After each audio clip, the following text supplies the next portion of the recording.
Penso che una domanda che tutti voi vi sarete fatti è: ma come si entra a Chernobyl? Bene, ora ve lo voglio spiegare. Innanzitutto, dove si trova Chernobyl? Siamo in Ucraina, nella parte nord dell'Ucraina, al confine con la Bielorussia.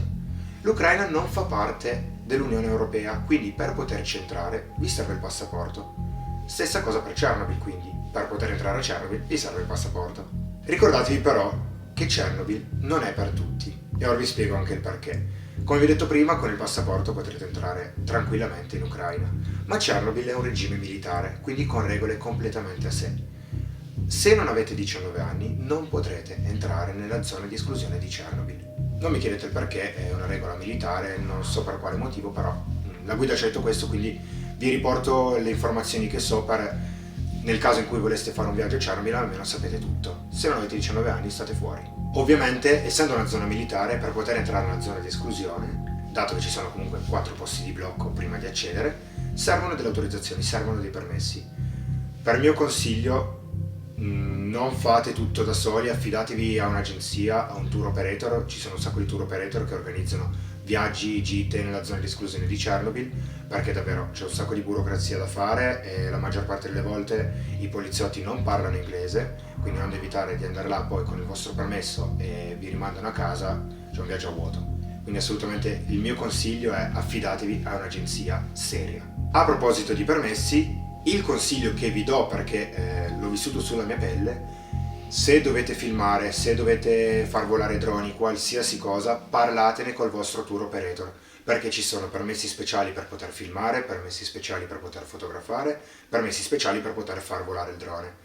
E vi dirò una roba in più: cioè non andate là a fare gli illegali a filmare, perché poi quando uscite dalla zona di esclusione vi controllano tutte le schede SD. A me personalmente hanno controllato la scheda SD del drone per vedere dove ho volato, però era tutto a posto, quindi mi hanno rilasciato. Nel caso trovassero qualcosa che magari non avete la permessistica per poterlo fare, sempre meglio non rischiare multe, sanzioni o robe varie, perché poi non siamo in Italia, siamo in Ucraina in un regime militare. Cioè, quindi con questo ho detto tutto. Sicuramente so che una domanda che vi starete facendo è: ma è pericoloso entrare a Chernobyl? Ora vi posso rispondere, ci sono stato, posso rispondervi con la mia esperienza. La verità è che è pericoloso e non è pericoloso. Qui 3 cose sono fondamentali: usare la testa, sapere cosa si va a fare e il tempo. Il tempo vi salva il culo. Ricordate, tempo è il vostro scudo primario. Tempo.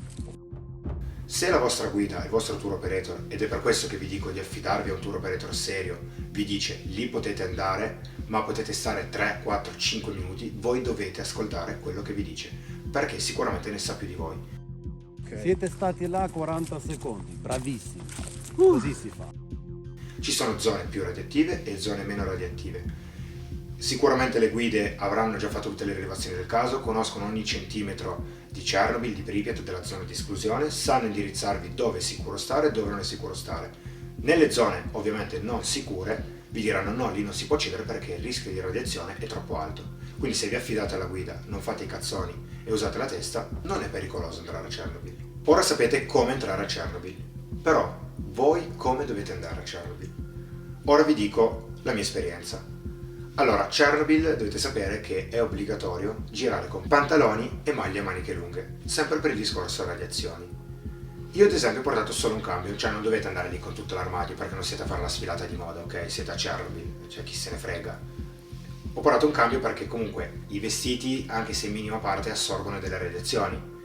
Quindi onde evitare di irradiare tutto l'armadio, ho detto: porto un paio di pantaloni e una maglia e ovviamente il cambio intimo da cambiarvi, perché alla sera comunque sarete in hotel e l'hotel non è radioattivo, quindi se volete portarvi il pigiama, certo, assolutamente, non è che dovete dormire con i vestiti che avete usato di giorno.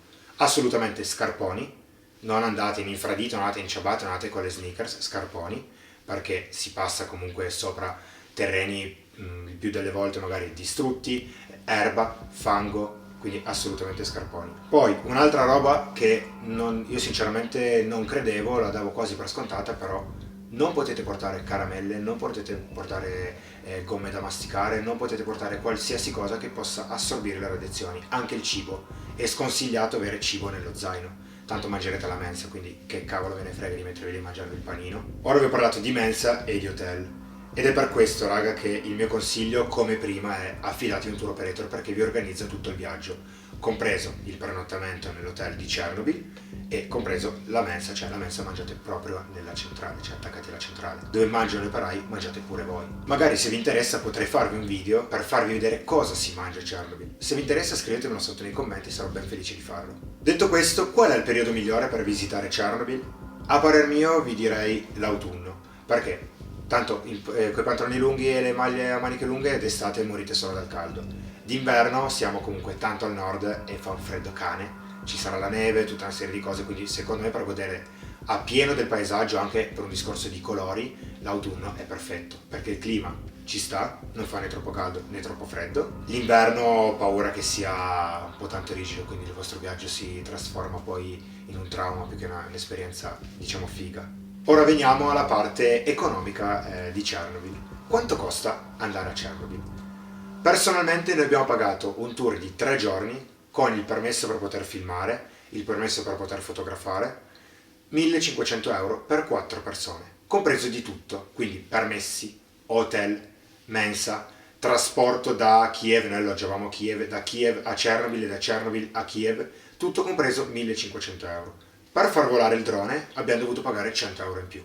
Questi sono i prezzi a grandi linee che troverete su Chernobyl. Se volete spendere meno potete fare comunque tour di 2 giorni, tour di un giorno, che personalmente mi sento di sconsigliarvi, perché secondo me 3 giorni sono fin pochi, cioè io ci sarei stato una settimana per vedere il 50% di quello che propone Chernobyl. 3 giorni vedete molto bene tutto, però se volete un pochettino di tempo in più, se volete avere un pochettino più di tempo per scattare foto, per fare video o qualsiasi cosa, o per godere anche solo del paesaggio, vi consiglio almeno i 3 giorni, sotto non starei. Poi oltre a questo, chiamiamolo pacchetto base, ci sono degli optional, tipo per poter vedere il reattore numero 4 si spende una roba tipo 500-600 euro e la visita dura all'incirca un quarto d'ora, più di un quarto d'ora non potete stare, cioè è troppo pericolosa raga.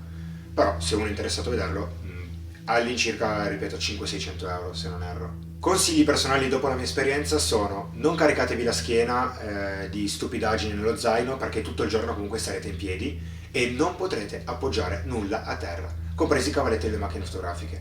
Io volevo fare un sacco di foto col cavalletto, Alex, la nostra guida, girava con lo scotch per poterlo mettere sui piedi nel cavalletto in modo tale che il cavalletto non toccasse per terra. Vi assicuro che dopo 3 giorni, io sono uno che si porta il mondo, avrò avuto 40 obiettivi, 30 videocamere, 20 macchine fotografiche, 50.000 batterie, dopo 3 giorni lo zaino lo sentite. E gli orari comunque sono: alle 7 al mattino ti alzi e vai a dormire la sera alle 10, dopo aver camminato tutto il giorno. E dopo che tutto il giorno comunque con la testa dovete stare un po' svegli, non potete stare addormentati, sennò rischiate troppo il culo. Quindi vi dico, non appesantitevi troppo, vestitevi giusti, vestitevi tecnici, non siete, ripeto, a fare la sfilata di moda, cioè anche se la giacchetta non vi piace tanto ma è tecnica e vi ripara dal vento, chi se ne frega. Occhiali da sole, cappellino, perché ve lo assicuro, io ho purtroppo dimenticato gli occhiali da sole, per questo che ve lo dico. Stare 3 giorni con gli occhi chiusi così, avendoceli chiari, patisco un botto. Non è stato bello, specialmente se devi filmare, perché non vedevo neanche lo schermo della videocamera, cioè quindi pensate. Burro, cacao, tutte quelle robe che io vi dico un po' quello che potrebbe venire in mente a me, ok? Quello che porterei io, sconsigliato, perché stesso discorso delle gomme da masticare, meglio non portarsi ste cazzate, piuttosto lasciate tutto in hotel e alla sera, se vi sentite le labbra spaccate, vi date il burro, cacao. Un altro consiglio, almeno per quanto mi riguarda, dovessi tornare a Chernobyl, una cosa che porto assolutamente: un termos d'acqua calda e del caffè istantaneo. Perché nella mensa di Chernobyl non c'è il caffè e Chernobyl non è un centro commerciale, non ci sono negozi, non puoi comprare nulla. Quindi tutto quello che volete portarvi ve lo dovete prendere al mattino prima di entrare nella zona di esclusione. La prossima volta che ci vado assicuro 10 kg di caffè nello zaino, assolutamente, piuttosto che sporco la schiena, chi se ne frega. Bene raga, allora, dopo questo video sapete come entrare a Chernobyl in base alla mia esperienza. Spero che questo video vi sia piaciuto, se così fosse lasciate un mi piace, iscrivetevi al canale se ancora non l'avete fatto e noi come sempre ci vediamo col prossimo appuntamento.